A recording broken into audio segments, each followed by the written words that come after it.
Tonton video ini sampai selesai agar Anda tidak gagal paham.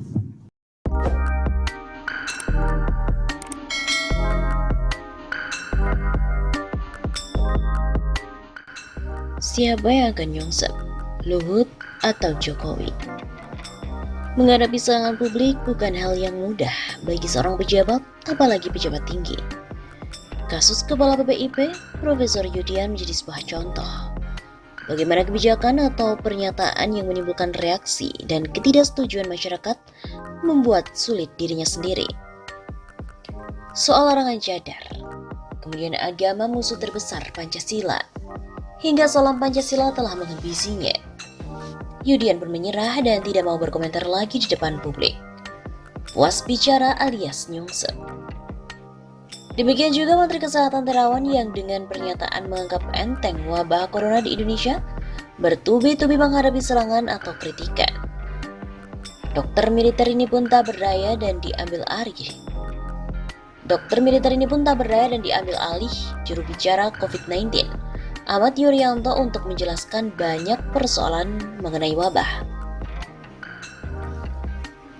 Jubir ini ternyata juga salah ucap soal penularan si miskin pada si kaya. Menteri Kesehatan hilang alias nyungsep, jubir juga ikut sayup-sayup. Menko Marinvest, Luhut Binsar Panjaitan yang paling terakhir diributkan. Menteri Pembela Cina baik pekerjanya maupun negara sering membuat pernyataan di depan publik. Reaksinya pun juga keras. Pihak yang berseberangan kadang sama panasnya. Misal Said Didu yang berujung pada ancaman soal hukum. Pendukung Luhut tentu ada seperti Ruhut Sitompul dan Ferdinand Hutahian. Akan tetapi lebih banyak pendukung Said Didu dalam kasus ini. Luhut pun menjadi bulanan publik khususnya di media sosial. Reaksi publik yang menyerang Luhut sampai pada penyikapan meminta Presiden agar memberhentikan yang bersangkutan. Semakin luas perlawanan pada Luhut yang bawaannya galak dan gemar menantang ini, persoalan berkisar pada masalah pemerintah dan TKA Cina maupun Corona. Luhut menjadi figur dari kabinet Jokowi yang paling ramai disorot dan dibicarakan. Kecaman keras sampai pada predikat pengkhianat negara. Sebagai menteri kuat, tetapi terlemah bagi pertahanan Jokowi. Luhut sering diuji. Apakah akan nyungsep menghadapi benturan dengan masyarakat atau akan tetap tegar dan maju terus pantang mundur? Risikonya adalah tuntutan pemberhentian yang semakin mengeras. Jokowi dipastikan menjadi lebih sulit karena banyak mata akan tertuju padanya. Presiden yang memiliki hak prerogatif untuk memberhentikan menteri-menterinya. Jika Luhut bandel dan Jokowi tidak melakukan tindakan apa-apa, maka desakan mundur pada diri Presiden diprediksi akan semakin bergaung. Meski untuk ini yang dikritisi bukan hanya kasus Luhut, tetapi kasus-kasus lainnya. Tekanan pada Jokowi bersifat multidimensional, baik kasus yang terhitung sejak pelantikan maupun saat menjabat periode sebelumnya. Posisinya kini menjadi pilihan, apakah Luhut atau Jokowi yang akan nyungsep. Hanya konsekuensi tentu berbeda. Nyungsepnya Jokowi berimbas pada Luhut, akan tetapi jika Luhut yang mundur atau dimundurkan, maka Jokowi tentu masih bisa tetap berdiri. Dari sisi rakyat atau pihak yang mereaksi tentu mudah memberi opsi Luhut atau Jokowi. Akan tetapi bagi pemerintah, terlebih Jokowi, ini persoalan sangat berat. Keberadaan dan kedudukan Jokowi sulit dilepaskan dari Luhut. Semua tahu bahwa Luhut Binsar sangat berjasa dalam menjahit kepemimpinan Jokowi. Nah, gimana sejarah ini akan bergerak? Mari kita lihat bersama. Panggung politik semakin menarik dengan lakon cerita babat Jokowi di ujung perjalanan.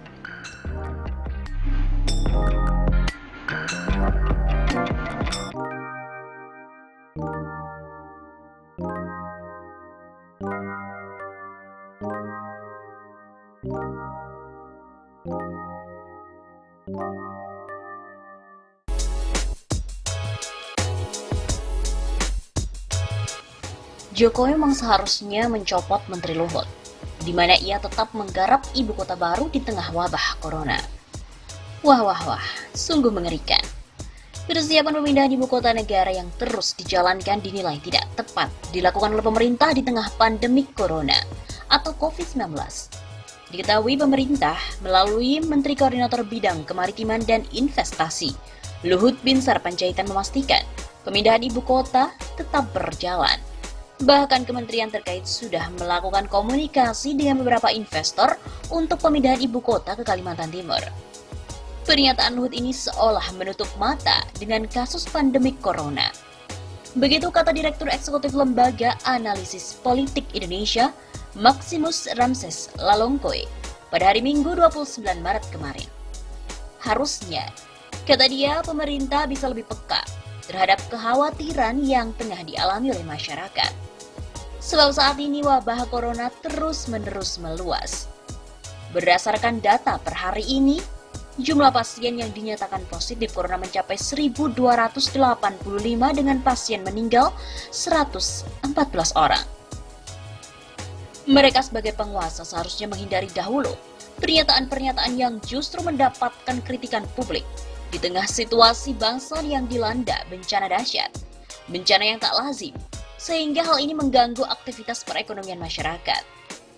Bahkan ia berharap Presiden Joko Widodo memberikan tindakan tegas kepada menteri 2 periode tersebut karena dinilai telah menyakiti hati masyarakat. Luhut ini kurang peka dan kurang sensitif dengan situasi saat ini. Dan memang menurutnya Jokowi harus segera mengganti Luhut dari menteri. Begitu tandasnya lagi. Sebelumnya juga diberitakan bahwa juru bicara Menteri Koordinator Maritim dan Investasi atau Marves dan juga Kementerian Koordinator Kemaritiman Jody Mahardi mengatakan proses pemindahan ibu kota negara saat ini masih terus berjalan sesuai dengan rencana. Menurutnya tak ada perubahan di tengah mewabahnya virus corona. Katanya, persiapan masih on the track. Hal itu dijelaskan dalam konferensi video kepada wartawan yang dikutip pada hari Rabu minggu lalu pada 25 Maret. Dia pun juga menjelaskan, kementerian yang dipimpin oleh Menko Kemaritiman dan Investasi Luhut Binsar Panjaitan terus berkoordinasi dengan kementerian terkait lainnya. Selain itu, pemerintah juga terus melakukan komunikasi dengan para calon investor yang berminat investasi pada proyek ibu kota negara baru di Kalimantan Timur itu. Tim dari Kemenko Maritim dan Investasi bersama dengan Kementerian BUMN dan Kementerian Keuangan terus melakukan komunikasi secara intens dengan berbagai calon investor dan juga mitra di joint venture untuk pengembangan ibu kota. Pemerintah pun juga terbuka dengan berbagai opsi yang mungkin saja dapat dilakukan. Tentu saja apa yang akan diputuskan dilakukan secara bersama-sama. Untuk diketahui, pemerintah tengah fokus untuk mengerahkan seluruh kekuatan menghadapi pandemi. Virus yang mengakibatkan banyak Indonesia yang positif terinfeksi sampai dengan saat ini. Pemerintah melalui Menteri Keuangan Sri Mulyani sudah mengalokasikan anggaran yaitu 62,3 triliun untuk penanganan COVID-19. Dan anggaran ini berasal dari realokasi APBN, baik yang dilakukan oleh kementerian atau lembaga pusat maupun di daerah. Besarnya alokasi anggaran penanganan COVID-19 tidak menutup kemungkinan mempengaruhi anggaran pemindahan ibu kota baru. Sebab sumber dana sama-sama dari APBN.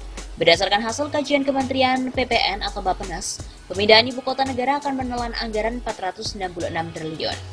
Dari kajian itu, 466 triliun tidak hanya didapatkan dari APBN, tapi juga kerjasama pemerintah dan badan usaha serta swasta.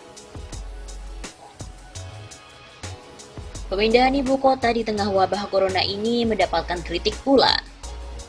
Ekonom senior dari Institute for Development of Economics and Finance, INDEF, Faisal Basri, meminta pemerintah untuk sementara waktu menunda segala proyek pembangunan ibu kota baru di Kalimantan Timur saat pandemi corona berlangsung di berbagai wilayah Indonesia. Proyek ibu kota harus dihentikan dulu, next atau jedalah 5 tahun.